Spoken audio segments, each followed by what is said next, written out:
Hi there, it's Kevin with RogueDeckBuilder.com here with a motivational survey video. Thought this would be fun to do and just record it live. One of my pet peeves about the Magic the Gathering as far as being run by Wizards of the Coast is it feels like in the past, I don't know, past even 5 years I would say, that Wizards of the Coast is desperately trying to have Magic be appealing to people that are not interested in Magic. I think it's just, if you go back to kind of the Gamergate culture, all the crap that surrounded that. It hit even one of my other favorite games, Dota 2, which I respect phenomenally for not caving into those ridiculous social pressures and still marketing their game to the audience that actually appreciates it. One of the things I highly admire the Dota 2 community is keeping the integrity of the game, where they could do some kind of knee-jerk reactions, kind of like League of Legends has, to try to be more appealing to the masses. They've chosen the game first at, I would even say, the cost of profits or temporary profits in that case, and have created just a phenomenal game that I think over the period of my life has been more of a mainstay than even Magic the Gathering. A little bit about my kind of gaming history. What really got me into gaming was a game clear back in the day called Dragon Warrior on Nintendo. And I think ever since that RPG, I've kind of been addicted. I've considered myself a gamer. Then kind of got into like Final Fantasy and was introduced to Magic in 1995 as a fifth grader. You can see how old I am if you can do the math there. And played Magic off and on. Was then introduced to StarCraft, which I think was my first love for competitive gaming. And then got back into Magic in college a little bit competitively. Unfortunately, at the time, Utah didn't have a very big competitive scene. That kind of fell out of favor. And I took like massive breaks from Magic. I would never say that Magic has ever held my love for what I've had for StarCraft and Dota. It's come close, and I do run a YouTube channel called The Rogue Deck Builder that is specifically Magic oriented, but I think it was, I kind of picked up the YouTube channel more as an accident than as like if I think it was, I was just good at it. It was something that I had a niche that no one else seemed to be bringing to the table at the time, and hence Rogue Deck Builder was built. I talked about my origin story with that before, a little bit of a short story for all the new subscribers. I was at Grand Prix Salt Lake City in 2012, and my second round opponent in it's what's called a grinder, which is the day before you can play for buys. Basically was very, very salty that I beat him with in his term, a rogue deck, and accused me of wasting my money and wasting his money because there's no way that I was going to win that tournament. And I did. I beat out the entire, I think it was a 6-round tournament, and 6-0'd with my crappy rogue deck that was wasting everyone's money. So it was kind of, that's why I started the channel, as almost like a big FU to the spikes of the MTG community at the time. Kind of the spike-centric culture and whatnot. So anyway, but my love for at least gaming has been StarCraft and Dota 2. And so I have a huge respect for both of those games in there, at least StarCraft in its prime and Dota 2 even to this day, because of instead of being like a pay-to-win type strategy game, sort of like League of Legends has devolved into, or have the temptation to try to appeal to the masses that aren't necessarily, to the casual gamer. Dota has always been true to the competitive scene and the competitive gamer. Yes, you can play it casually, but it feels a lot different than League of Legends. I've tried League of Legends. The community just seems so much different. And I'm afraid that Magic is kind of going in that direction. I still, to this day, hold the belief that Wizards really desperately wants a different demographic playing Magic than currently plays it. It's almost like they're appalled by the gamers that play their game, and they'd rather have a different, that's what we're seeing, such the social pressures, kind of the left-wing social pressures, completely infested the Magic the Gathering higher-ups over at Wizards of the Coast. And I did a video about it clear back when Jim Davis wrote a rebuttal article to the the women in Magic problem. And I've stayed out of it, somewhat due to threats, somewhat due to already being kind of browbeat and blacklisted by many companies. Like I said in the past, it killed a sponsorship. It also a very, very lucrative collaboration. I was told that I'm a toxic member of the community for just simply stating my my beliefs, my positions, and even trying to back them up and trying to start a discussion. I was appalled by Google in these last few weeks where they fired the gentleman that just wanted to start a discussion.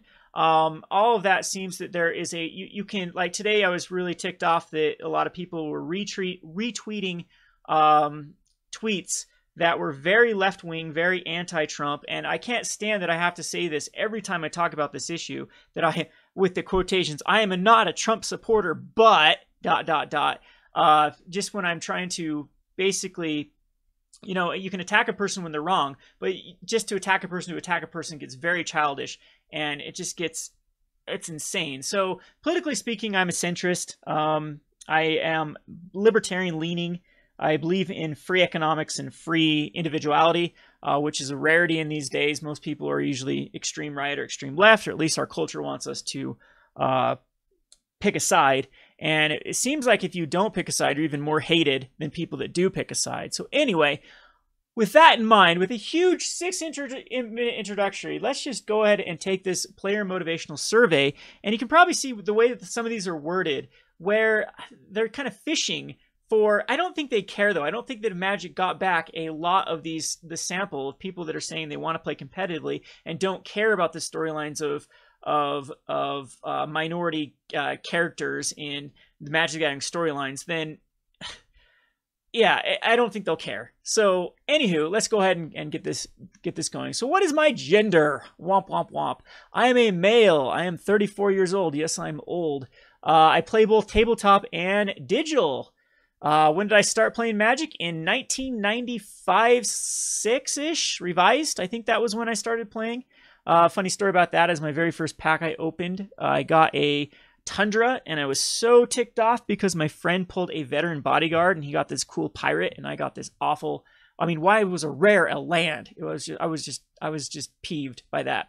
All right, what are my favorite Magic colors? Easily black. My second favorite is green. Black, I like kind of the ambition at cost type strategy with black. Green, I don't like playing green the traditional way. I like it when green is paired with black, and that's usually the only time I play a lot of green.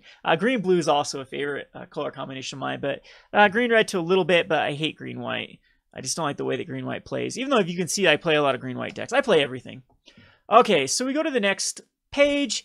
In the past 12 months, approximately, how often have you played Magic the Gathering? I own a game store, so more than once a week. Yep, I'm there every day. In fact, I should be down at the game store right now. In the past 6 months, which of the following events have you participated in? Friday Magic, yes. Game Day, yes. In-store League, yes. Standard Showdown, yes. Pre-release tournament, yes. A Pro Tour / Grand Prix, yes. Other tournaments or events not listed, yes. So I've played them all. So I would say that I am in the 1 percentile of Magic the Gathering players.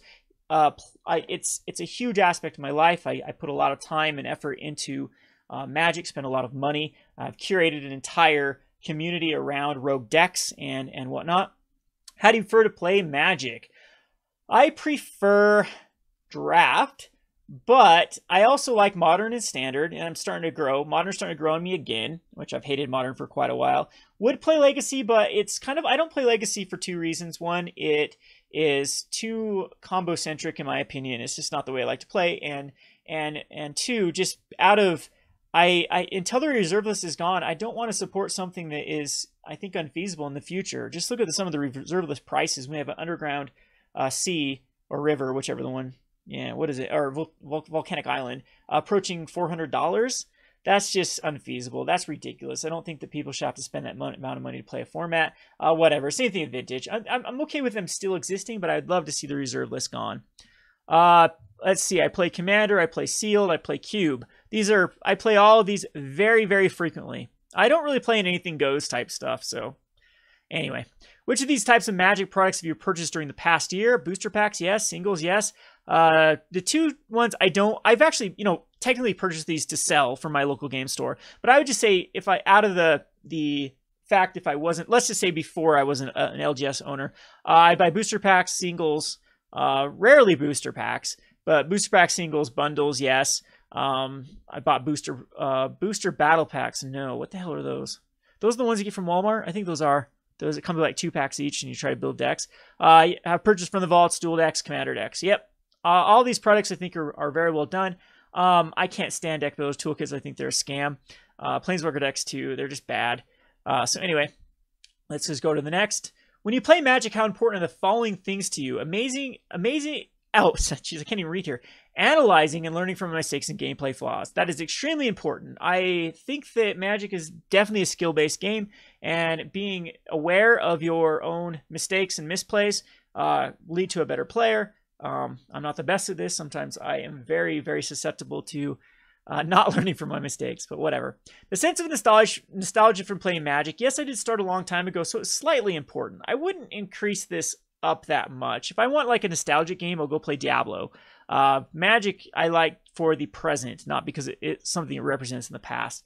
The game allows me to pretend I am someone else somewhere else. Oh, I hate this question so much because I think there's better ways to do this. In fact, I can't stand the Magic storyline. I can't stand a lot of the culture surrounding Magic or the lore surrounding Magic. I play because the mechanics are really, really good. It's by far the best TCG I've ever played. And so this is not important to me at all. Expressing myself through deck building. I think this is a duh. I think that's, as a Johnny, that's the most important thing to do. I'm a Johnny Spike, so first I like to express myself through deck building, then I like to win. So it doesn't go the other way around. Collecting rare or high solder cards. If you've been watching my channel for a long time, you know I hate foils and that kind of stuff, so it's not important. I would say maybe slightly. It'd be in between slightly important and not important. I don't know. Maybe I could be either one and be okay with that. Playing mind games with my opponent. I think this is a very, very underrated aspect of Magic the Gathering. I come from a poker background. I actually played poker competitively. I've played celebrities before back in the hype of poker. That's in the past, so I don't like poker anymore. The game features amazing artwork. This is not important at all to me because artwork is so subjective, and what one person thinks about artwork is good as another person thinks is terrible. That's not important. Exploring offbeat and strange deck ideas. I think that would be extremely important. Chatting and hanging out with Magic players. So this is something that I think that Magic, I've talked about this in the past. I think that Magic is a net positive in my life, where sometimes like Dota and StarCraft can be net negatives. There's been aspects of my life back when I used to play World of Warcraft, back when I used to play StarCraft for 8 hours a day, trying to become a pro.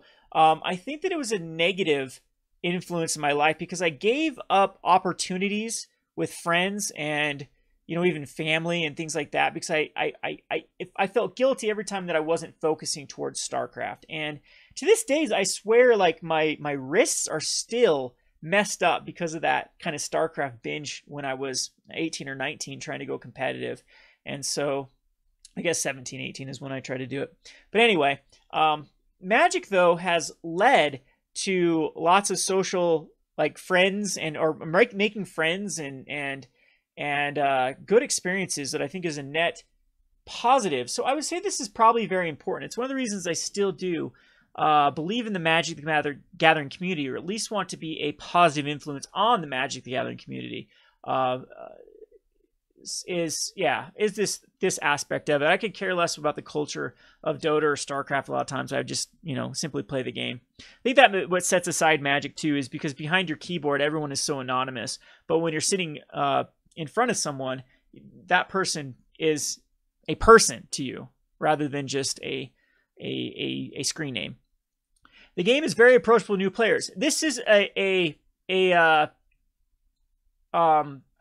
this is exactly what I'm talking about. I hate this question. If I could put like the exact opposite over here, that they shouldn't be focusing on this would be where I'd click this exact opposite. Because this is where I think they are trying to market to a demographic that is not interested in gaming. They will never be interested in gaming. And they are just, Wizard just sits there and salivates like, ooh, what if we could get a bunch of these, these yuppies to play our game? All these people, kind of the Seattle culture. We want them to do that. We want all these people. They're not interested. They're interested in whatever the hell they're interested in, their own culture. And when you kind of devolve the game to try to make it interesting for them, they'll play for a week or 2 weeks and give it up. That's what I've seen with a lot of these type of players, these fad players. Just think about the Pokemon Go craze too. A lot of people, well, that's a bad example as the game ended up being complete crap, but a lot of people got into the game just because it was a social craze. They weren't gamers. They weren't going to stick around. They demanded things that were bad for the game. These really like click Very easy, very easy to progress, very easy to just, kind of spend in-game money just to be as good as someone that's trying to play it competitive. Like all that kind of stuff I think is terrible for a game. The game should always be complex. If you want a good game, the integrity of the game should come first. You should always try to make a decision what's best for the game, not what's best for the player. And sometimes they do go hand in hand, but often they do not. And I hate this question. So not at all important. All right, when you play Magic, how important are the following things to you? The cards are beautifully illustrated. That's the exact same question as before. Bluffing or psyching out my opponent. I think, again, this is an underrated aspect of Magic that more people should try to utilize. Making sure I execute every turn as optimally as possible. Yeah, I'd say this is on the verge in between these two because it's like a real spike question. Being a top-rate player is, I would say, slightly important. I don't care anymore. I have some friends that are very, very upset with me because I gave up kind of the Pro Tour dream. The main reason is just unfeasible. I live in Richfield, Utah, in the middle of nowhere. It's 2.5 hours to Salt Lake. It's 4.5 hours to Vegas. So for me to get any sort of high competitive tournaments, it takes a lot of travel, and I just don't have it'll take the entire day or a weekend, and I just don't care that much to invest that much of my life into it. So a little bit of backstory. I won my very first PTQ I ever played in and top 8'd my second one. In fact, I'm 2 out of 3 of top 8ing PTQs before they changed the system around, and I think I got 14th in the other. So I'm right on that verge of, I would say, pro player and the step below. Day 2 to my first Pro Tour. You can tell by my videos I'm not the best player. I make some very, very terrible mistakes. I think a lot of times it's my deck building skills that carry me a lot of the way. I'm very good at metagaming. I think that was both of my PTQ top 8s were definitely more the metagame choice. And if there was a better pilot, they probably would have done even better than I did with those respective decks. So I don't know. If the opportunity was there, if I lived someplace that had a lot of tournaments, a lot of PTQs and things like that to get back on the pro scene, I would be more apt at doing so. But it's just unfeasible, and it's just something I don't feel the need to prove myself anymore. All right, being able to express my personality via specific colors and archetypes. Now, this is kind of a loaded question because I think Mark Rosewater has done a personality test of what your color schemes are and stuff like that. I like that a lot because I think that I don't like to play combo. It's not my cup of tea. I like to play synergy. So in that aspect, I would say this is very important to me, or extremely important to me. But to me, this seems like it's more of a loaded question, meaning playing specific decks like a cat tribal because I like cats, or I don't know. I'll say very important here. Reading up on the backstories of the characters and places in the game. This would be more important to me if the storyline wasn't absolute trash. Let me repeat that. Wizards of the Coast storyline is absolute garbage. It's read like a 12-year-old wrote it. It's not very good. It's what happens when you put a person in creative writing that has no business being there because they're being bullied on the internet, and it leads to terrible writing. And it doesn't matter. Wizards. A lot of people praise it and love it, but in my opinion, it's really, really bad. It's predictable. It's what's the word? It gets boxed into tropes, or what's the word I'm looking for? Not quite tropes, but I don't know. Good guys always win type thing, and when the good guys don't win, it's predictable. It's predictable. Terrible. It's easy to teach someone how to play the game. This is, again, not important to me because I like complex games and I like the complexity of Magic. Unfortunately, so many games in the not so distant past have tried and failed because they want to be too easy to pick up. And so, like Pokemon, for example, everything's only done on one turn. A lot of games are sorcery speed, like everything in the game is sorcery speed. That was my biggest pet peeve about Dice Masters, was sorcery speed. So I like the complexity of how I think that Magic also does have a good learning curve. Like, it's easy to pick up, but it's hard to master. But I think if you make it too easy to teach, it will have this where skill will have this point that you can. Skill is not scalable. I guess is what I'm trying to say. So I like the fact that Magic is complicated. Coming up with an interesting combo deck of my own. Of course, this is Rogue Deck Builder, so that's very important. Taking on the role of a powerful wizard in an alternate world. Go play D&D. Jeez, that is so stupid. Oh well, to each his own. They can play however they want. Playing Magic brings back many fond memories. Man, this question has been done 3 times now. All right, being part of the community of Magic players. See, this is very important to me, but not important at the same time, because I have no interest in being part of the Magic community that Wizards has deemed appropriate. I've already been known, I've been exiled from that. I'm sick, like I said, I'm sick and tired of the thought police and kind of the boxing people that if you are a specific political affiliation, then you're on their fast track and they'll give you perks even though you don't deserve them, even though that you actually do bully other community members. I was very upset with the Ilion panel because Ilion was one of the people that really did set the ball rolling for bullying me out of the Magic Gathering community. A lot of the kind of the tension between me and the Mana Source and Thorny Community College was started by Ilion, and they give him a panel, and I'll go over to his Twitch channel, and he has like no views whatsoever. He has no business being an expert on Twitch. It was a shame, and the whole reason they did that is he's been their little attack dog forever, and I can't stand the circle jerking that happens in the Magic Gathering community.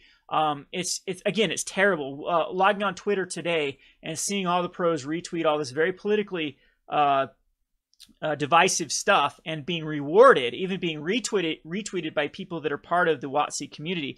And once again, I have to preface this that I am not a Trump supporter, but I mean, if this was done with the exact opposite, if for whatever reason Wizards of the Coast was based in Texas and there was a big kind of right wing and you had to be right wing to be part of their community, I would be just as peeved. Again, I am a centrist. I'm the middle of the roader. I have no alliances to either the right or the left. Actually have a lot of my childhood was against the right because I felt pressured, and being in a very, very Mormon and very, very Republican, very conservative community, I felt, pressured out of that community and bullied and berated. So if anything, you'd think that I'd be very critical of the right. But today's day and age, it just seems like with how Wizards of the Coast being based in Seattle, you cannot have any expression of conservatism or support for the right whatsoever. So yeah, I have no want, desire, need. I've bowed out of the MTG community. You see that I do zero collaborations these days, and it's just become sick and tired of having to be part of this stupid group. As a rebel, as an outcast, someone that had quit my religion and I lost a relationship over it. I lost a lot of family members berated and belittled me for doing so. I am used to being an outcast. It's no different. I actually pick up that mantle quite easily, and it's a shame that I have to be that in the Magic the Gathering community just for speaking out against the machine, I guess I'd call it, the left machine. Yeah, I don't care. I really don't care to be part of that circle jerk. So not important. Whew, that was a long question answer. These products include useful instructions or rules or reference. Not important because I know the game. I don't know. I'm not a new player, so that's a bad one. I guess not important is just because this would be the neutral. They don't have an option over here. Collecting a certain kind of card, Planeswalker foil, is not important to me. Being known as a great Magic player, I guess slightly important. Let's admit it. Somewhat important. Getting custom accessories, boxes, sleeves, live counters to personalize, yeah, it's slightly important. I like to play my He Will Not Divide Us mat in front of people. The artistic design of the game is consistently high of quality. I don't care about art. Let me go back to why I don't. This is a story too. Man, this could be a long video. At least you get to know a little bit about my personal life. I actually went for art. Art was my first degree that I was pursuing in college. So I almost have my associate's degree in commercial art. And then I dropped out because one day I was out partying the night before, and then realized that I had a project due. Like I put it off, and I was so hungover, and I had a class, and it was like at 1 o'clock in the afternoon, and I woke up at like 11. I'm like, oh, I haven't not even done this project. So I threw together. I can't remember what the medium was that we had to do. It was for like concepts of art class or some sort of design class. Concepts of design, I think was the class, and we had to use some sort of like things as art. So a lot of people, like, you think about like the macaroni noodle art type stuff. So you had to find some sort of medium that wasn't paint. And so I used like a deck of playing cards, and I can't remember what it was, but I hurried and cut them up, threw them on this poster board, and just in the most chaotic way possible, just because I had 2 hours to do the damn project. Glued it all together, looked like garbage, brought it in, and we had what's called the critique, where you put it in front of your class and try to explain your artwork, explain your mediums, and what you're trying to do. and it got so much praise that people were just ecstatic about it. I mean, what is that, Poe's law? What is the where if you're sarcastic about something that someone out there will eventually think it was serious? And my classmates just gave it because the classmates actually graded you, and I got like an A out of the project, and it was absolute terrible. And I gave some sort of sob story that I wanted to express like chaos and depression, and I specifically did it like someone is throwing it together fast. And they totally bought it. And then I just realized how stupid art was. And from then on, I rage quit the whole commercial scene artwork and just went and pursued something else. I mean, that's how much impact it had on me. So again, the artistic design of a game consistently of high quality is so subjective. Some things that I find interesting are not, and other people find interesting. I know that my grandmother had a painting that was worth a lot of money, and it was just so bad, in my opinion. And I can't believe that people would pay money for stuff like that. Anyway, okay, playing with older cards from years ago. Back to the nostalgia. I don't really care. I have a little bit of an affinity for Onslaught block because I just loved some of the cards like Oversold Cemetery. Wasn't that Onslaught or Torment? Somewhere around there? I don't care. Game characters with interesting stories and personalities. Again, this is where I think EA diversity is really hurting the game, because instead of waiting for a time where they can put a character in, it seems like these past sets, they just slam them in. And it's always around like social pressures, and it's just getting ridiculous. Mastering and innovating on strategic concepts, card advantage. This is very important. Very, very good question. See, this is what I like. Integrity of the game. Escaping into a compelling alternate reality. No, go play an RPG. Go play D&D. Magic does that pretty terribly. Exercising my thinking and planning abilities. I like this part. Very important. Meeting new people through a common hobby. I actually think this is pretty important. Like I said, this is one of the reasons why I play Magic. Tricking my opponent to play to my advantage in some way. I like the mind games. You can see that these questions are very similar. Personalize my decks with visually unique, interesting cards, foils, full art, alternative art. Don't care. It's fine for other people. Not a big interest of mine. The game world has elaborate history and lore.